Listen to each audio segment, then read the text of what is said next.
Good evening, guys. Welcome back to the Gigabyte Dota 2 Masters. Here I am, going to your cast from Ghosty Gamers, bringing you guys all the action, although at least some of the action that you can see. Now you can see it all as you guys have disappeared from the screen. All your beautiful, lovely chat no longer there.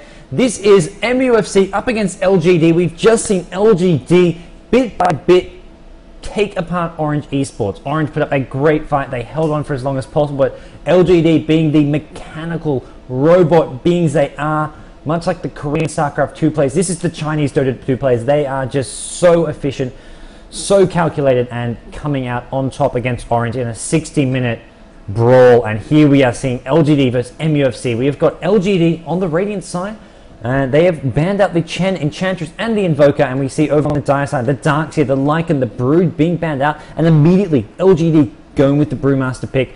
No questions asked. This is a hero which can be very, very potent, very scary in the wrong hands, and we're going to see just what they are going to come up with here. Guys, yes, I know the overlay is not right. We will switch to the full screen once the game begins. No need to worry. I'm keeping a keen eye on that throughout, as we are going to see just what MUFC want to go with. They've decided win run a profit, immediately getting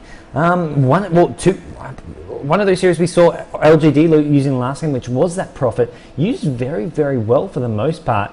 And the win run as well, going to give them some nice strong lanes. And that's what you need to sort of shut down a Brewmaster, not give him the nice laning stage he would like, as well as the Prophet. Nice hero to TP around, give them that global presence. So we're going to see LGD using Panda, and this is a hero they are very known for using, and we're going to see just how they can use that. What is going to be their plan with this hero as we do get on into this game.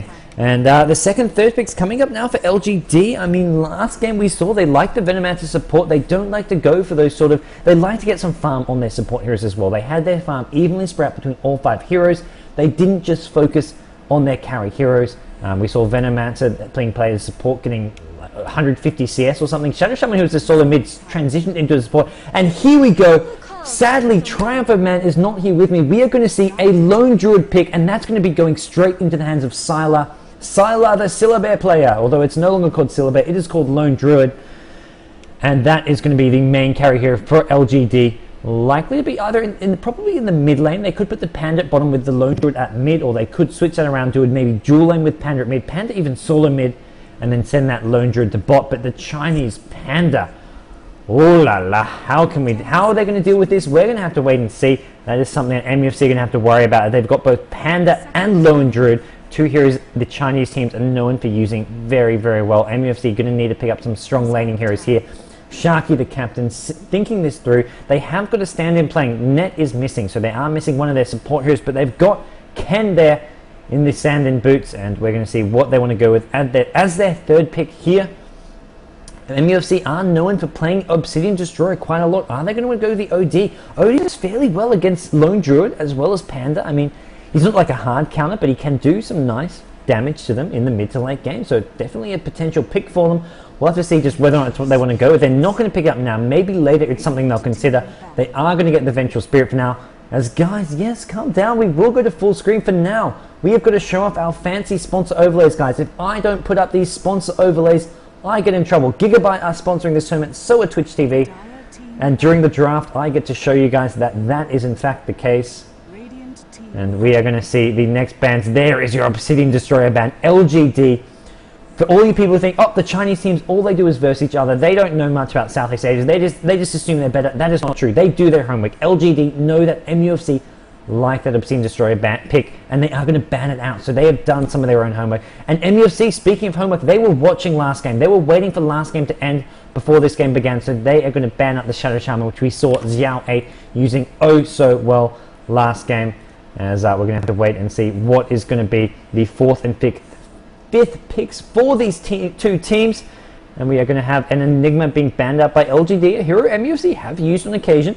They do like it either in the jungle or as a side lane solo, and we'll have to see what these 2 teams do decide to go with as their last couple of picks.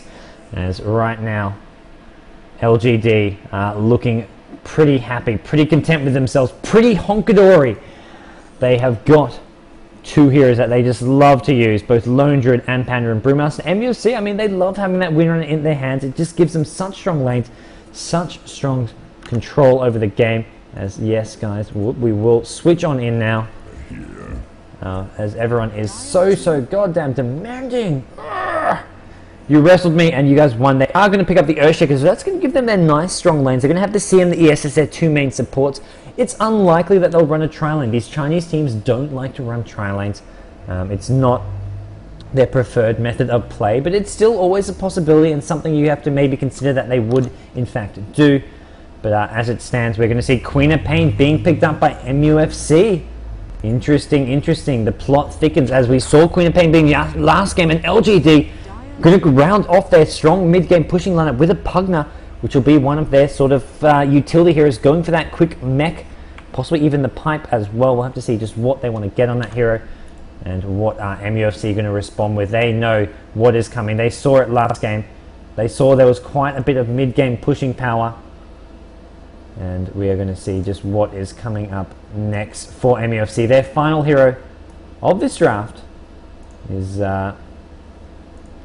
coming on now. MUFC, I wouldn't say they outpicked. They've got heroes they like to use. They love to run that Vengeful Spirit. The Windrunner as well, another hero that they are known for using. I'm wondering if Prophet is going to be in the jungle or if they're going to just decide to run that solo or dual lane Prophet, some kind of laning Prophet, which we saw LGD doing last day. They used the side lane solo Prophet. It did very well, and it actually completely destroyed a Sankey. I mean, the last hits were very one-sided there, so we're going to have to see just what MUFC can do with their Prophet, or what kind of style of play they are going to be looking for here, as their last pick is coming on up.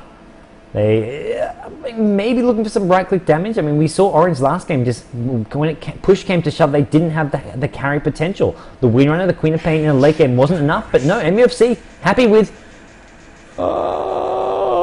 Ancient Apparition. Alright, enough of the stutter, but yeah, they're going to go with the Ancient Apparition, so forget hard carry potential. They've got exactly what Orange had with the Windrunner, the Queen of Pain as their two semi-carries, their two sort of mid-game to potential late-game heroes as well. They have got the Prophet. Prophet gives them a bit more late-game than what Orange maybe had. Orange had a Sanking there. And then the AA, as well as the Vengeful Spirit, likely to be the two supports. So VS AA, I think, will be the two supports. Prophet can be one of their solos. They've got Queen of Pain and Windrunner as well.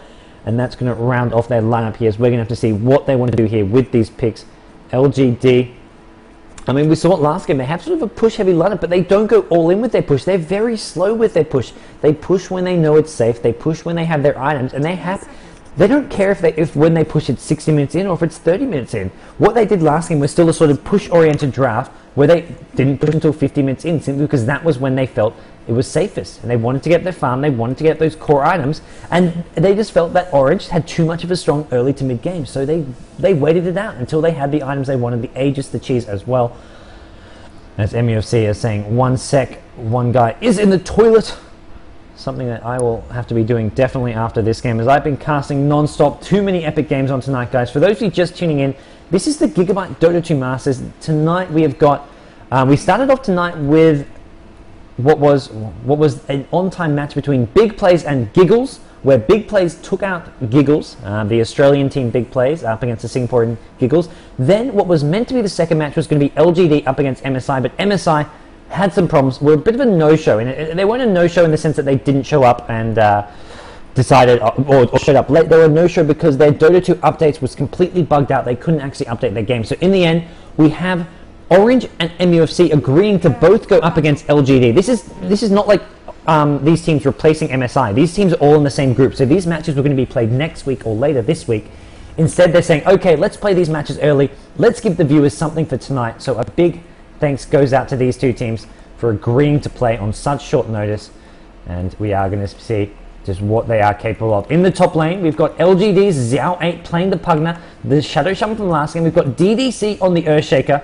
We've got at mid lane Sylar, the Syllabear, the scary carry, the Lone Druid. He's going to be looking to farm that Radiance as quickly as possible. Bottom lane, the CM, Brewmaster lane, CM in the hands of DD, and Brewmaster in the hands of Yao. Yao is going to be playing that Brewmaster, and here we see MUFC looking for some early game aggression. They've got the Vengeful Spirit being played by Sharky. TFG, too fucking good, playing the Windrunner. Pardon my French, but his name is in fact in French. That is what TFG stands for. And Ken, the Ancient Apparition, taking over the support duties from Net, and strangely it's Sharky actually on support as well, as Ling is taking over the Prophet duties at the top lane, and here we're going to see them find the Crystal Maiden. Is there going to be a follow-up stun? Winner, what have you skilled? Nothing as of yet. Not going to be able to get a shackle shot, I imagine, here. Going to be looking for another stun. Needs some proper clarity. Does do so. There's a shackle. Just going to slow this down. They should get this kill. Couple more right clicks. Yes, Windrunner gets the first blood, and it goes to the Windrunner as well. That's an important last hit, as Windrunner is going to be the farmer. It's going to be a quick Bassy ring up there. Very useful piece of action there coming out for the Windrunner, as Windrunner now will be looking to head to that bottom lane and really put a lot of pressure onto this CM Brewmaster lane. Dual lane versus tri lane, definitely the advantage goes to MUFC. Mid lane, we've got Lone Druid against Queen of Pain, and Lone Druid, I thought he picked up a DD rune. Okay, he would have picked up the DD rune with his Spirit Bear, which didn't actually transfer onto the Spirit Bear, because I don't think you can get DD runes on it. But top lane, you've got the ES Pugna up against the Prophet. That's a hard lane for Prophet to lane against, and we're going to have to see just what they can do with that. Ancient Apparition, why am I turning my eyes away from this bottom lane? That's where the tri lane is, that's where the killing potential is, and they combo it just right. Shackle Shot, Vengeful Spirit Stun, and the AA Cold Feet get a kill.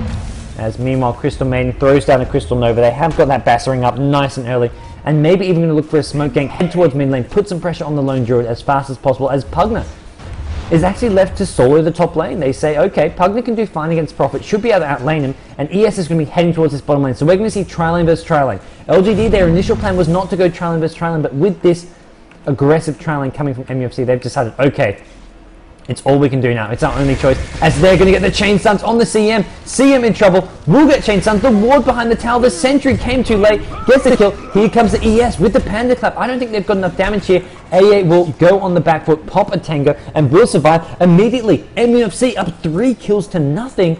LGD, who completely broke apart Orange, here they are behind early on. We saw them up against Orange get sort of the first 6 or 7 kills in the game. So this game, they are the ones who are falling behind nice and early, as Prophet at top lane still managing to farm okay. Not the easiest lane being against the Pugna, especially Pugna already having that Bassy ring.